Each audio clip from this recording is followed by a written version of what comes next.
you're gonna catch a whole load of Jerry. Get it, Pinhead. You're listening to The Jerry Rivers Show. Now that's what I'm talking about. As is now well known, on October 27th, Alex Canby shocked the audience of his game show Brain Teaser by going into some sort of trance in which he seemed to be talking to his mother, saying some really weird, disturbing stuff. After Canby's agent postponed the interview we had set up, Amanda's producer, Walter Stedding, contacted one of Canby's colleagues. Now, I know I was skeptical of Amanda's whole deal at first, but while they went to get that interview, I went out to do a little investigating of my own. But first, let's hear from Amanda.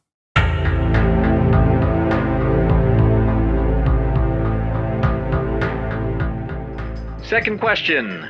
More than half the country's citizens favor... Now I know you are listening, Mother. I am here waiting for you. I am preparing. I will be ready soon. Please wait for me.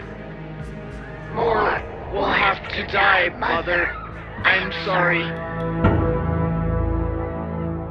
In this infamous moment on live TV, Alex Canby seemed to go into a sort of trance and speak in a strange voice. Listeners to this program might understand why this is relevant to us. As you heard right here a few days ago, my experience on the set of Vital Impulse in Eben, New Hampshire was eerily similar to what we saw on television that day. I also spoke in a trance and didn't understand the words I used. Our very resourceful producer, Walter Stedding, managed to find someone who was on set that day. Thanks, Amanda. Yesterday, we received a callback from someone associated with Brain Teaser who spoke on condition of anonymity. The caller, we'll refer to her as Joan, had a lot to tell us about the incident and the aftermath. We've disguised her voice in this taped segment.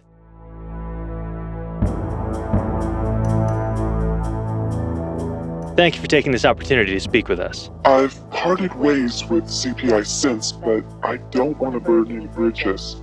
For our audience, CPI is Alex Canby Productions Incorporated. Hello, Joan. What can you tell us about the day of October 27th, 1987? Well, the line to get in that day was longer than usual. 3/4 of the way around the city block, in fact. On my way in, I remember thinking they were early. It wasn't till later, when I saw the footage, that I was struck by how unlike a TV audience many of them were. Every third or fourth person had a wide-eyed stare. In one break for commercial, when the camera does a sweep across the audience, you can see one man pull something from his jacket to show the camera, but you can't quite make it out. On the tape, we can hear the audience shouting. What was the situation like in the studio at that moment? It sounds like they were responding to Alex's strange behavior, but from my vantage point on house left, I saw the commotion up close, and I can tell you what that man had in his pocket. He had a rock. A rock? Like a geode or something. He held it up above his head, and the people seated near him seemed afraid that he was going to hit someone with it. The weird thing, though, this particular rock had a red stripe through it, and I swear it was glowing. What do you think he was trying to do with the rock? I haven't got a clue, but how weird is that? Then there was a sort of cheering sound. I don't know where it came from, but that's what people were screaming about. Listeners might be tempted to think Joan got the idea for the story she tells here from the guest on our previous show. Both stories do feature rocks that make a shearing sound and glow red. However, Joan's first call to our office was the day before that episode aired in its New York time slot, and she had more to tell us. 4 staffers were fired that day. Alex was forced to get a psych evaluation, which somehow found no abnormalities. You know, other than sounding possessed on a nationally syndicated show, it was all chalked up to the pressures of doing live television. He took a short rest and was meant to return to work last week, but didn't show up for the production meeting in New York. And you might have noticed that the tabloids are having a field day. Is he on drugs, leading a double life? Was he abducted by aliens and replaced with a body double? CPI's first statement said he had a stroke, then that he was fine. It's a bit of a mystery. Yeah, I hope you find him. Whatever he's gotten mixed up in, we'd like to see him get it behind him. Thank you, Joan. And we wish you better luck with your next project. We're going to hand it over to Jerry now, in Westfield, New Jersey. Hello, Amanda and Walter. Well, I can tell you, I know where Alex Canby is now, but we now have more questions than before. Let me start from the beginning.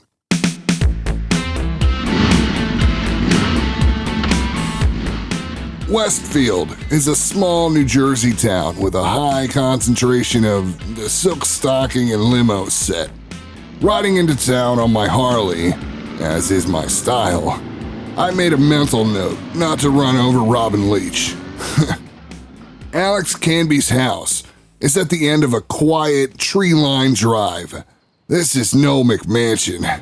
This Canby guy might be a few cards short of a deck, but he's got taste. I pulled up and parked my bike at the top of the circular driveway. Before I got to the door, it opened and somebody who looked like a maitre d' came out. Can I help you? Jerry Rivers from the Jerry Rivers Show. No time for the fancy mustard and what have you. I'm just here to see Alex Canby. I'm sorry, but Mr. Canby is away at the moment. I see. Well, did he say where he was going? I'm very sorry, but that's all the information he left. Now, while we're chatting there, a truck pulls up and a couple guys unload some big pallets of something or other. The driver walks up beside me. Where do you want us to drop these? Take those around the side, please. You'll see a entrance at the end of the walk. You could try contacting his production company, CPI. Already did that. He made an appointment with us and didn't keep it. Well, you just tell him that Jerry Rivers stopped by, all right? I'll do that. Good day. No markings on the side of the truck. I rode back down the long drive and found a spot where the Harley would be safe and out of sight. And folks, I'm gonna catch an earful from my lawyers for this, but I made my way back through the woods to see if something nefarious was going on. The movers had carried the pallets into a huge sunroom and were already putting together a set of columns, about 6 feet tall, maybe. I tried to get closer, but another couple guys from the truck walked by just as I stepped out of the woods. These two were carrying a flight case that looked to be 100 pounds or more. Once inside, they pulled out what I guess was a big rock. They balanced it on top of the first column and pulled another from the case. Then, I noticed someone enter the room. It was hard to see from where I was, so I snuck out across the lawn and right up to the window. Just my luck. Somebody started to pull the curtains. So, I got down low and caught a peek inside just before my view was blocked. Even with the dark glasses, I recognized Alex Canby. He was talking to somebody who was holding one of the rocks. He took the dark glasses off and looked down at the rock. There was something weird in his eyes. They were open, unnaturally wide. I mean, it was creepy as hell. I've seen some weird people in pro wrestling. Bodies ravaged by steroids, plastic surgery gone wrong, but this was a shock even for me. What kind of drugs was this guy on? The side door opened, so I ducked behind a bush. Now, listen to this. I'm gonna play that back again and make it louder. There was a sound coming from inside that I could hear while the door was open.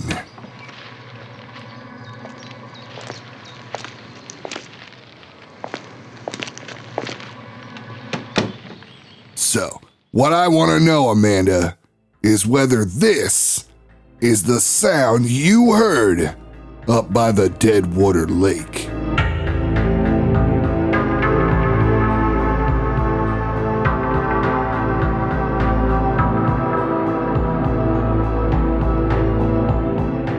Thanks for tuning in. This has been episode 5 of Under Dead Water.